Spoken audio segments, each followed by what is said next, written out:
ruang lingkup pendidikan kesehatan pada anak, dan yang keempat menganalisis urgensi pendidikan kesehatan anak di tingkat SD.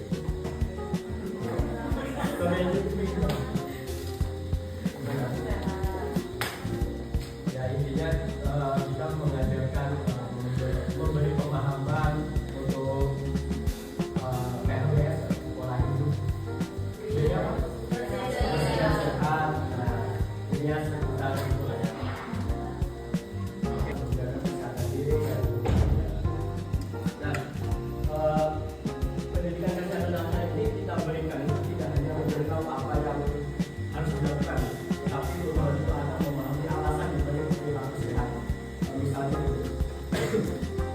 kenapa sih kita harus mencuci tangan sebelum makan? Kenapa? Ya, emang kelihatannya bersih gitu tangan kita. Jadi kita makan itu nggak cuci tangan. Padahal kalau kita lihat di mikroskop gitu lah, itu ada ribuan bahkan jutaan bakteri yang nggak terlihat secara kasat mata. Nah itu bisa menyebabkan berbagai penyakit. Ada yang tahu nggak apa aja penyakit? Dan gigi, rambut, kuku dan kulit. Nah ini tuh dapat membantu anak memahami bahwa kuman itu tidak terlihat tapi bisa menyebabkan penyakit. Di sini teman-teman yang cewek-cewek ini pasti ada yang hobi memajang mempercantik diri gitu kan. Nah, itu memang wajar sih untuk teman-teman. Tapi untuk anak SD sebaiknya jangan dulu. Kita harus memberi edukasi tentang pendidikan kesehatan.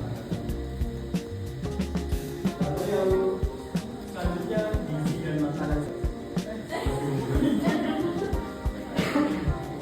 Jadi lapar.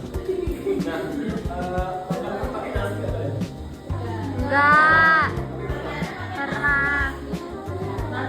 Mungkin karbo, nasi itu karbo. Jadi kalian makan nasi pakai itu gimana gitu?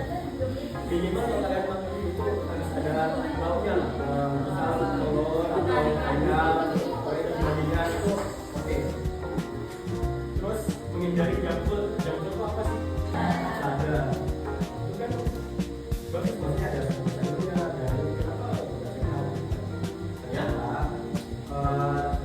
junk food itu tinggi gula, tinggi natrium, dagingnya itu kan daging gula itu kan itu waktu ditambah itu kan dikasih gula, garam.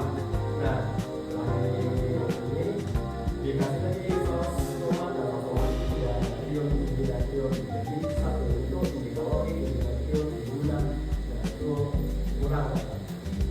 Terus kita juga harus menghindari makanan tinggi gula dan minuman yang bersoda. Terus membentuk kebiasaan sarapan dan minum air yang cukup.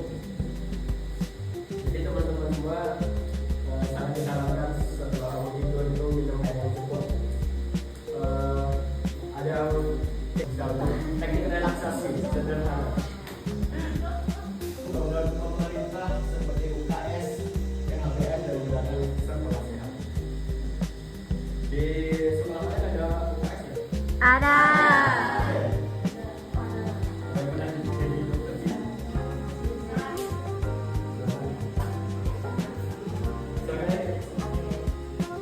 Kesimpulan dari Anas itu pendidikan kesehatan anak merupakan upaya penting untuk membekali anak dengan pengetahuan, sikap dan keterampilan agar mampu hidup bersih dan sehat.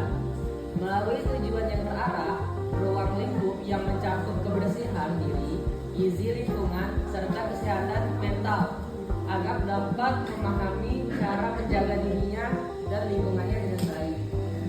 Urgensi pendidikan kesehatan anak di SD sangatlah tinggi karena masa ini adalah fase pembentukan kebiasaan yang bertahan hingga dewasa. Dengan pembelajaran kesehatan yang tepat, anak dapat mencegah penyakit.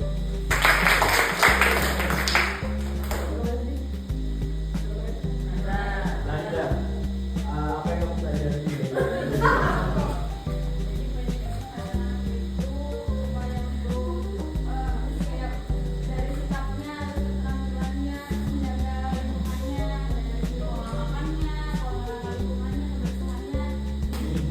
bapaknya pilih kasih ya anjay.